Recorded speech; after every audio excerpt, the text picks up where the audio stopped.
खुशखबरी, खुशखबरी, खुशखबरी। जी हाँ, दोस्तों, बहुत ही बड़ी खुशखबरी आप सबके लिए लेके आए हैं, क्योंकि पंजाब हम नहीं लेके आए, हम तो सिर्फ़ नोटिफ़िकेशन लेके आए हैं, लेकिन एक्चुअल जो आपके लिए खुशखबरी लेके आया है, वो लेके आया है पंजाब नेशनल बैंक। कैसे? चलिए इस पूरे नोटिफ़िकेशन की जानकारी पाते हैं कि इस नोटिफ़िकेशन में कितनी पोस्ट हैं, क्या इसका एलिजिबिलिटी क्राइटेरिया है, एक्चुअली इस पोस्ट में काम करना क्या होगा, कितने टाइम की जॉब है, परमानेंट है, टेम्परेरी है, जो भी आपके मन में डाउट्स हैं, आज इस वीडियो से सारे डाउट आपके क्लियर हो जाएँगे और पूरी उम्मीद है आपको इसके लिए कोई और वीडियो देखने की बिल्कुल ज़रूरत नहीं पड़ेगी। तो चलिए इस वीडियो की शुरुआत करते हैं। सबसे पहले ये जो पोस्ट है वो अप्रेंटिस रिक्वायरमेंट है। इसका मतलब ये परमानेंट नहीं होता, एक ये कॉन्ट्रैक्चुअल बेस एग्ज़ाम होता है।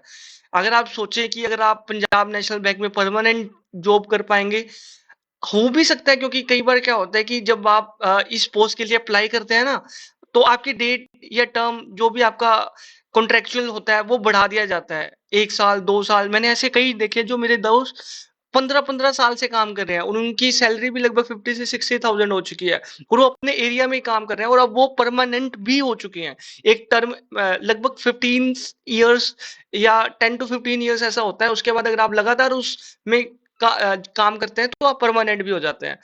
तो कब से आपके ये फॉर्म शुरू हैं? ये फॉर्म शुरू होंगे आप 8th of February 2026। Last date कब है? 24th ऑफ फरवरी 2026 और पेमेंट की भी लास्ट डेट 24th फरवरी 2026 है। पेमेंट करनी कितनी है? तो अगर आप जनरल, ओबीसी या ईडब्ल्यूएस मेल हैं, तो आप 944 944 रुपए करेंगे। अगर आप फीमेल हैं, चाहे आप जनरल से हो, ओबीसी हो, ईडब्ल्यूएस से हो, तो आपको 708 रुपए 708 रुपीज़ आपको पे करने हैं। अगर आप एससी, एसटी या पीबीडब्ल्यू या ईएक्सएस से हैं, तो आपको 236 रुपए आपको पे करने हैं। तो उसके अब सभी को यार हम अभी पे करेंगे 24 फ़ैब को, तो एडमिट कार्ड कब आएँगे? तो पूरी उम्मीद है दोस्तों इसके एडमिट कार्ड बिफोर 15th मार्च आने वाले हैं। आपका एग्ज़ाम कब होगा? आपका एग्ज़ाम मार्च में होगा। कब होगा? मार्च 15 के बाद आपका एग्ज़ाम होने की पूरी-पूरी संभावना है।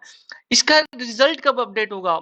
चलो सर, आपने जैसे बता दिया कि 15 मार्च को एग्ज़ाम हो जाएगा, तो रिज़ल्ट कब आएगा? इसका रिज़ल्ट दोस्तों 1 महीने के अंदर, यानी कि अप्रैल में इसका रिज़ल्ट आ जाएगा और अप्रैल में ही आपको जॉब लग जाएगी।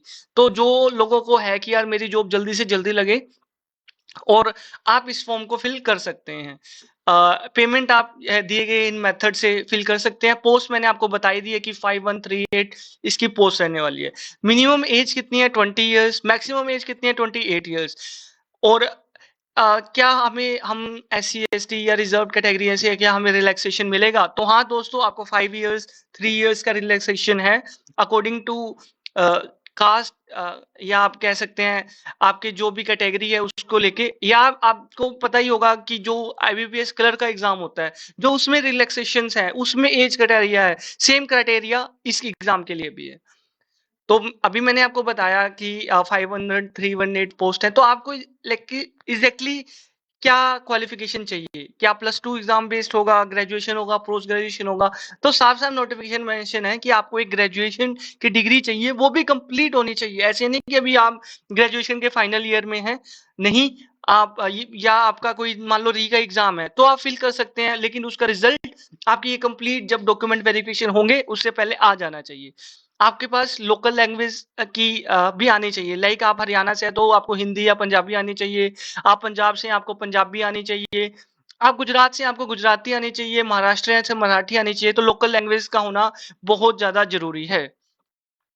आपका एग्ज़ाम किस तरह से होगा? आपका एग्ज़ाम सबसे पहले ऑनलाइन होगा, उसके बाद डॉक्यूमेंट वेरिफिकेशन होंगे जिसमें 10th, 12th और डिग्री मानी जाती है। डिग्री मैंने आपको बता दिया कि किस तरह से होनी चाहिए। आपका लोकल लैंग्वेज टेस्ट होगा। मान लो कि आप हरियाणा से हो, आप गुजरात में काम कर रहे हो, आपने ये फॉर्म फिल किया, आपका सिलेक्शन भी हो गया, तो क्या लाइक आप वहाँ अब कैसे जॉब करोगे? तो उसके लिए आपको लोकल लैंग्वेज टेस्ट देना होगा। अगर आपका वो क्लियर हो गया तो आप ये फॉर्म ये वैकेंसी ज्वाइन कर सकते हैं। मेडिकल एग्जामिनेशन होगा। मेडिकल एग्जामिनेशन में कुछ ज़्यादा नहीं होता, इसमें मेनली ये देखा जाता है कि आप हार्ट के सीरियस मरीज तो नहीं, या आपको ऐसा तो नहीं ना कि कंप्यूटर के आगे आप बैठो या आपको कोई काम दे दी जाए और आपकी उससे आप समझ रहे हो ना, आपकी लाइफ को रिस्क हो। तो वो सब मेडिकल एग्जामिनेशन में होता है, बेसिक होता है, आप इतनी फिक्र करने की इसकी जरूरत नहीं है। आपको मेनली ऑनलाइन रिटन एग्जाम पे पूरा फोकस रखना है।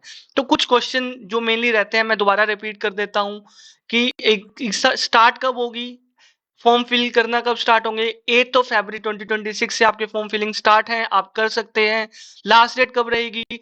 आपको लगभग 15 दिन इसके लिए दिए गए हैं। 24 फरवरी 2026 से पहले-पहले आपने ये फॉर्म फिल कर देने हैं। मैं तो कहता हूँ भाई, अगर आप आज देख रहे हैं, कल देख रहे हैं, जब भी आप इस वीडियो को देख रहे हैं, आप तुरंत इस फॉर्म को फिल कीजिए। एज लिमिट क्या होगी? एज लिमिट इसकी होगी 28 ईयर्स मैक्सिमम और मिनिमम 20 ईयर्स।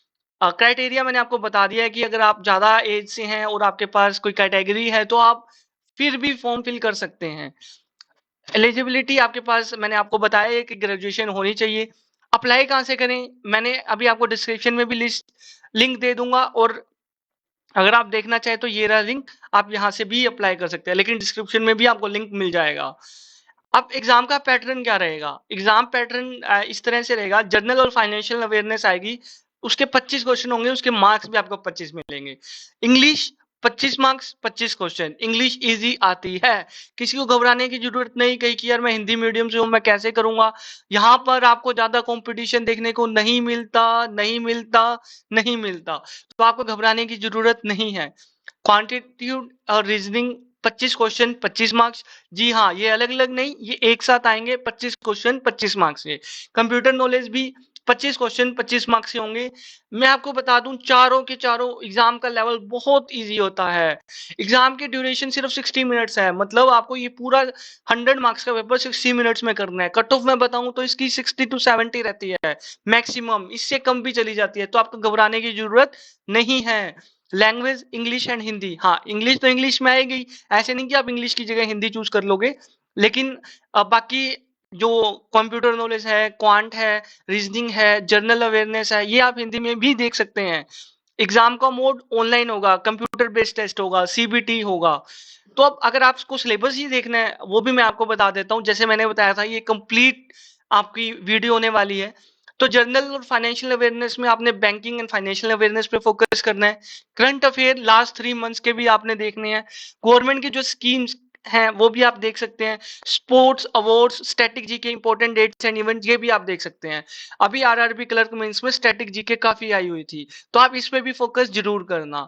जर्नल इंग्लिश में आप reading comprehension, cloze test, error detection, vocab, synonyms, antonyms, parajumbles, ये वोकैब है जो आपकी अलग से पैराग्राफ में भी पूछी जाती है। क्वांट में simplification, approximation, number system, DI, और रीजनिंग में आप puzzles, seating arrangement, coding decoding, logical reasoning आप कर सकते हैं। कंप्यूटर नॉलेज में बेसिक कंप्यूटर आपको आना चाहिए, हार्डवेयर सॉफ्टवेयर की नॉलेज बेसिकली बहुत इजी आता है। आप बेसिक लेवल का पढ़ के जाएंगे फिर भी आपके काफी अच्छे नंबर आ जाएंगे। MS word, MS office. तो ये थी आप पंजाब नेशनल बैंक के बारे में कंप्लीट इंफॉर्मेशन। काफी अच्छी पोस्ट है, अगर 1 साल आप कर सकते हैं तो आपको आगे भी रिलैक्सेशन मिलती है। यूं नहीं है कि लाइक आप अभी 24-25 के हैं, आप ये ना ज्वाइन करें, आप कर सकते हैं अगर आप करना चाहें तो। आपको आगे एज रिलैक्सेशन में काम आएगा, आपके एक्सपीरियंस में काम आएगा, आप पीओ बन पाएंगे, पीओ में आपका एक्सपीरियंस काउंट होगा, बाकियों से ज्यादा आपको लाइक प्रेफरेंस मिलेगी। तो आप ये पोस्ट जरूर अप्लाई करें।